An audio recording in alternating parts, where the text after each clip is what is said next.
La victoire des moustiques, c'est comme ça que s'appelle son article, en fait, dans le magazine Véro. Il revient sur le bye-bye, évidemment, parle du sketch de François Bouguingo. Il dit qu'il a dû avoir recours à un noir, Normand Bouratoit, on le sait, on l'a vu, pour le parodier. Il dit le diffuseur ne voulait pas qu'on prenne un acteur blanc.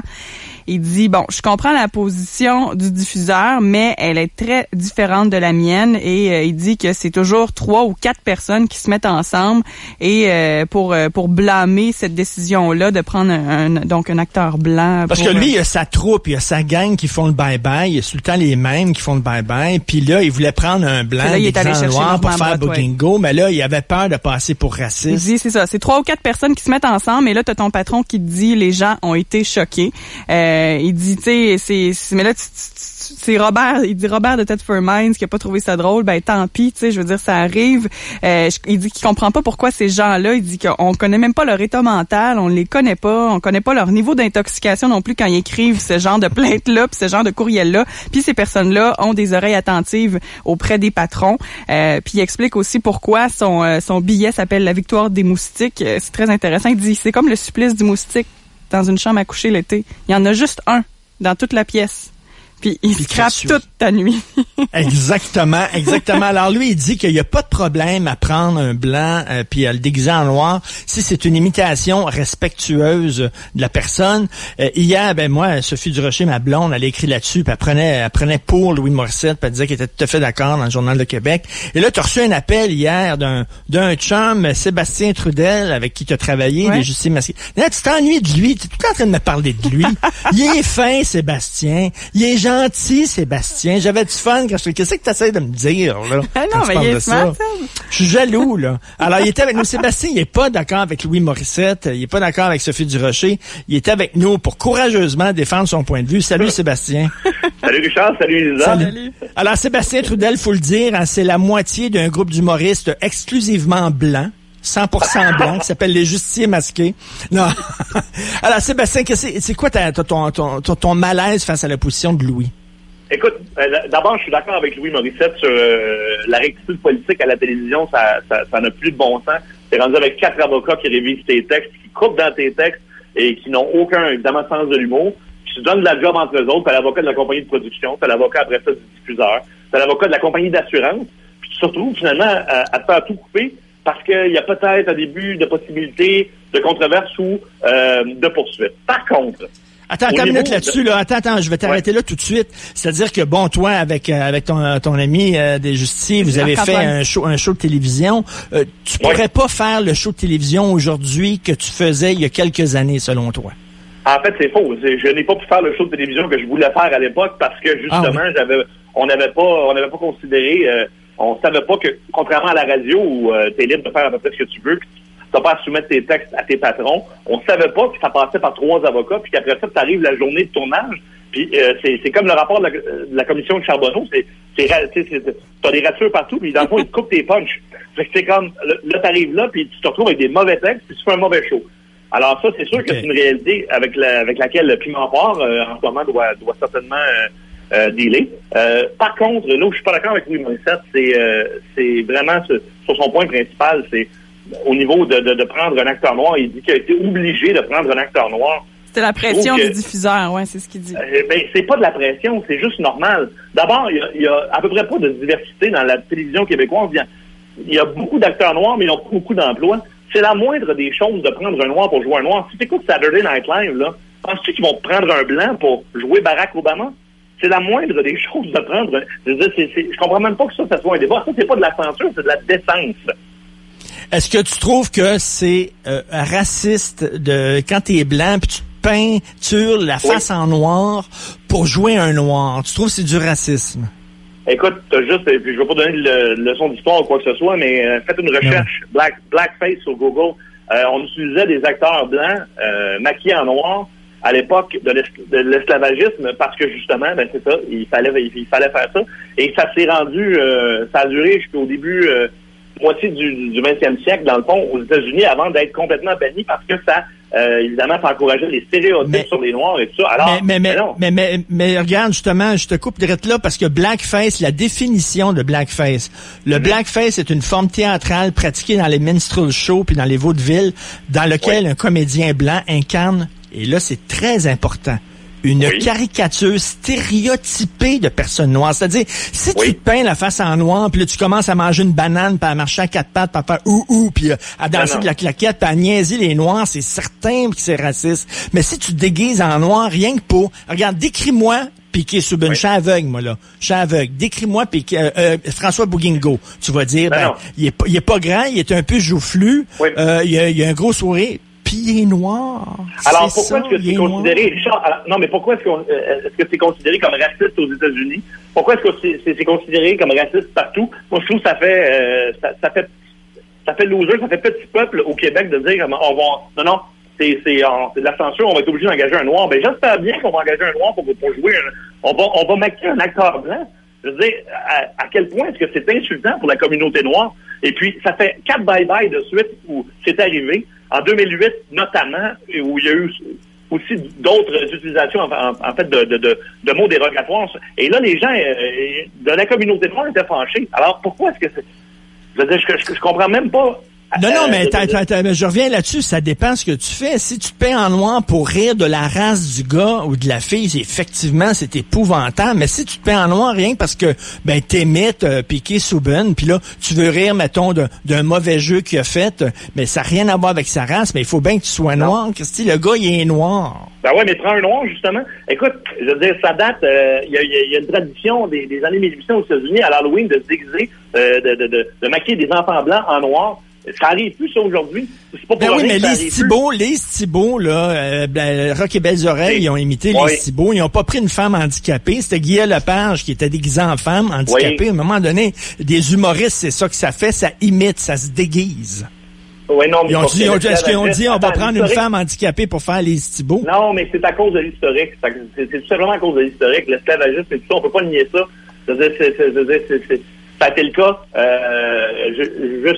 jusqu'en 1865, là. C'est quand même mais il riait des Noirs. Il utilisait le blackface pour rire de la race. Oui, mais écoute, t'as combien d'acteurs noirs au Québec? Pourquoi tu prendrais pas un acteur noir?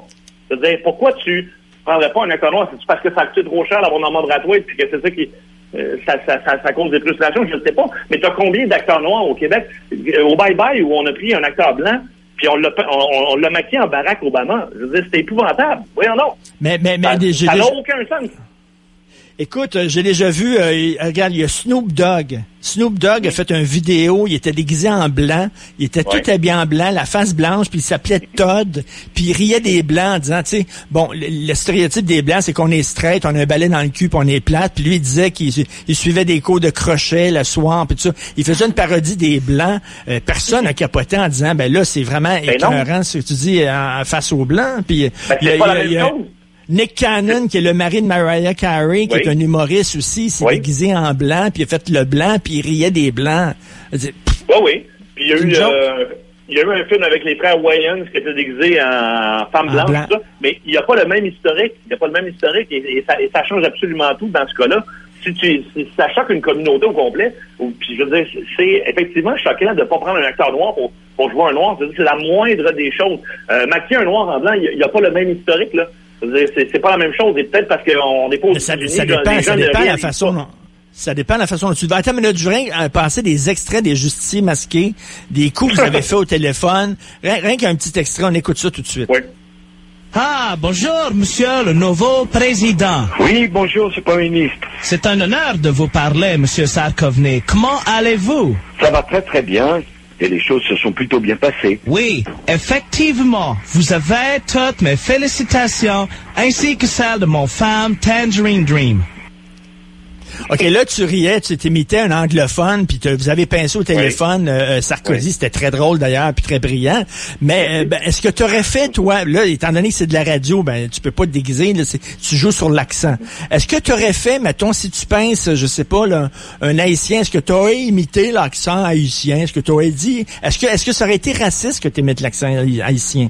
Parce que là, tu te moques de l'accent des Anglais, là. On peut dire, c'est écœurant, c'est attends. Non, attends, wow. Là, c'était Stephen Harper, c'était peut-être pas une très bonne imitation, j'en conviens, mais c'était Stephen Harper, c'est le premier ministre. C'est autre chose. Tu te moquer de l'accent des Anglais, j'ai aucun problème avec ça.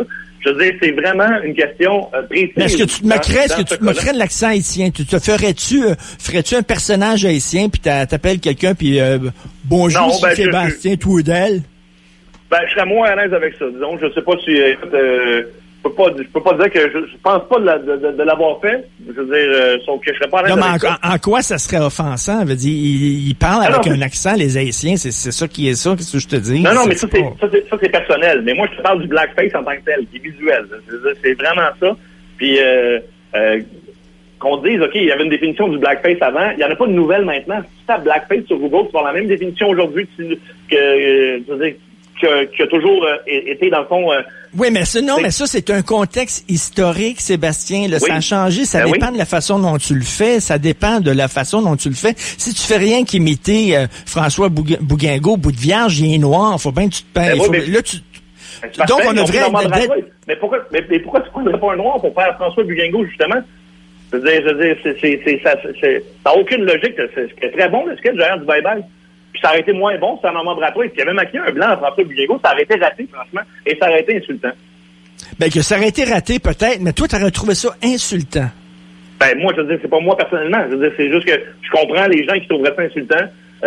Au nombre de comédiens noirs qu'il y a au Québec, puis je veux dire, effectivement, on parle des Oscars, justement, Oscar So White, parce qu'il n'y a pas de nomination pour les comédiens noirs. Et puis, je veux dire, au Québec, t'as combien de comédiens noirs qui peuvent faire le rôle? Tu vas maquiller un blanc à place. Mais le nombre, moi, j'ai grandi. Écoute, le nombre de fois où j'ai vu, par exemple, des comédiens se déguiser en chinois, puis jouer les Chinois dans des émissions pour enfants ou whatever.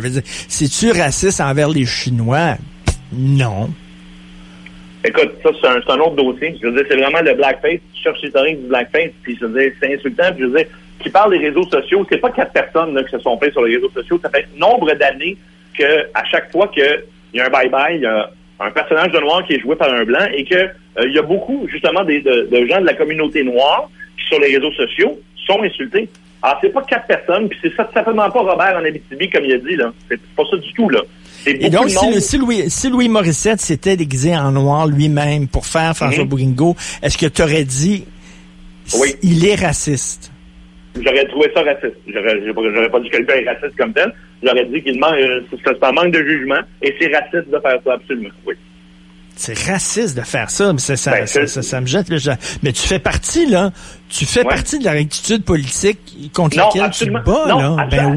Non, absolument pas. Ça n'a rien à voir avec la rectitude politique. Là, on finit ça où, là? Non, c'est un point. Pour moi, c'est un point. Et en 2008, je me souviens d'avoir écouté le bye-bye et il y avait un certain mot pour décrire les Noirs qui commence par... et je veux même pas le répéter. Et j'en reviens même pas que ça ait passé. Et là, t'avais le président Obama qui était un acteur blanc, maquillé en noir. Et je me souviens d'avoir écouté le bye-bye, excuse-moi l'expression, mais en tabarnak tout le long. Parce qu'il y avait plusieurs références du genre dans le bye-bye. Et puis, moi, c'est un point. C'est pas de multiples points. C'est le blackface, ça ne passe pas. OK, c'est seulement toi, c'est pour la connotation historique de ça. Oui, puis c'est par respect pour la communauté noire, tu fais pas ça. Ça choque, ça blesse des gens. Il y a un historique vraiment important là-dessus. C'est différent de tous les autres points qu'on pourrait apporter. Moi, je suis pas choqué jamais par aucun gag. Il y a aucun gag qui va me choquer personnellement, sauf ça. C'est vraiment ce point-là. Alors, c'est pas de la rectitude politique. Pour moi, c'est de la décence humaine, là, carrément. Et tu traces la ligne, là. Merci d'avoir eu le courage de venir puis de nous parler de ça, puis d'expliquer ton point de vue. Je suis encore pas d'accord, mais écoute, je respecte tout à fait ton point de vue là-dessus. Merci. Puis écoute, là, elle s'ennuie de toi, Elisa, là. Arrête pas de parler, là. Je travaillais avec Sébastien. Il est tellement fin, Sébastien. Bon. Oui. Oui. Merci beaucoup, Sébastien. Salut. Merci. Merci. La moitié avec Marc-Antoine des justiciers masqués. C'est vrai que t'as bien aimé travailler avec les justiciers, c'est sûr, certain. Mais t'aimes bien travailler aussi avec moi. J'adore travailler avec toi, Richard. OK, je te donne 20$ à la pause. On s'en va tout de suite à la pause. On revient pour le dernier droit de l'émission. Vous écoutez Martineau à Choix Radio X au 98.1. Martineau. Il est de même, lui. Martineau Radio X. Gravel. dans le retour. Cette semaine, écoute Gravel dans le retour. Tu pourrais gagner ta soirée de gang au relais. Les jeudis, le fun, y est au relais avec la promo Sortie Gang où les groupes de 4 ont 4 billets pour 49,99 $. Lerelais.com. Avec Denis Gravel, Véronique Bergeron, Vince Cochon et Rich Gravel. Dans le retour, lundi au vendredi, 14h. Radio X. Ah, le jeudi. C'est pas si mal, finalement. C'est un peu comme le week-end, mais pas vraiment. Ou comme un solo de rock au banjo. Mais maintenant, c'est encore mieux. Grâce au sub du jour des restaurants Subway, jeudi devient le jour du sandwich italien BMT. Pour seulement 3,99 $, Subway vous offre le plus rock'n'roll des sandwichs, le 6 pouces italien BMT. Tape là-dedans, jeudi. Un sandwich 6 pouces différent tous les jours à seulement 3,99 $. Le sub du jour chez Subway, à chaque jour son sandwich. Pour un temps limité dans les restaurants participants. Cette offre ne peut être jumelée à aucune autre. Frais additionnels pour les extras. Taxes en su. Salut, c'est Boucher. Salut, c'est Lortie. On vous écoute. Bonjour, c'est Francis de Charlebourg. Ma femme s'est fait livrer un nouveau luminaire pour la halle d'entrée, puis juste avant qu'elle revienne de travailler, je me suis dit, je vais l'installer, elle va être super contente. Je viens de terminer tout branché, mais c'est comme s'il y avait 2 fils de trop. C'est pas normal, ça? Non, c'est pas normal. Puis quand c'est pas normal, c'est nous les experts. Électricité, plomberie, chauffage, réparation, entretien ou installation. Appelez